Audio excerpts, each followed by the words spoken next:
Supreme কোর্টের যেহেতু order আছে 31 মের মধ্যে করতে হবে, আমরা এতদিন ধরে অপেক্ষাই করছিলাম।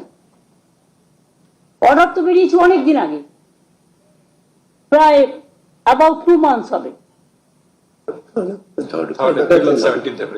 3rd এপ্রিল 17th এপ্রিল, তাহলে প্রায় অনেক দিন হয়ে গেছে, কিন্তু আমরা কোনো অ্যাকশন নিচ্ছিলাম না।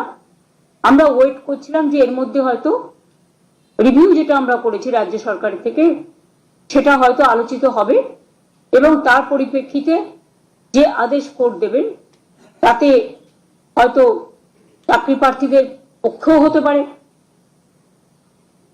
ফলে আমরা অপেক্ষা করছিলাম, কিন্তু যেহেতু এখনো রিভিউটা হয়নি, কারণ রিভিউ পিটিশন পেন্ডিং আছে, অথচ আমাদের হাত বেঁধে দেওয়া হয়েছে 31 মের মধ্যে করতে হবে, নোটিফিকেশন করতে হবে। তাই বাধ্য হয়ে আমি জানাচ্ছি দুটো প্রসেসই আমাদের চালু থাকবে। একটা হচ্ছে সুপ্রিম কোর্টের অর্ডার অনুযায়ী আমরা 31 মের মধ্যেই সুপ্রিম কোর্ট যে অর্ডারটা দিয়েছে সেটা নোটিফিকেশন করব। আর দ্বিতীয়ত যদি রিভিউ যেটা আমরা করেছি, রিভিউতে যদি আমরা ভালো রেজাল্ট পাই তাহলে আমরা সেটাকে গ্রহণ করব। দুটো অপশনই আমরা ওপেন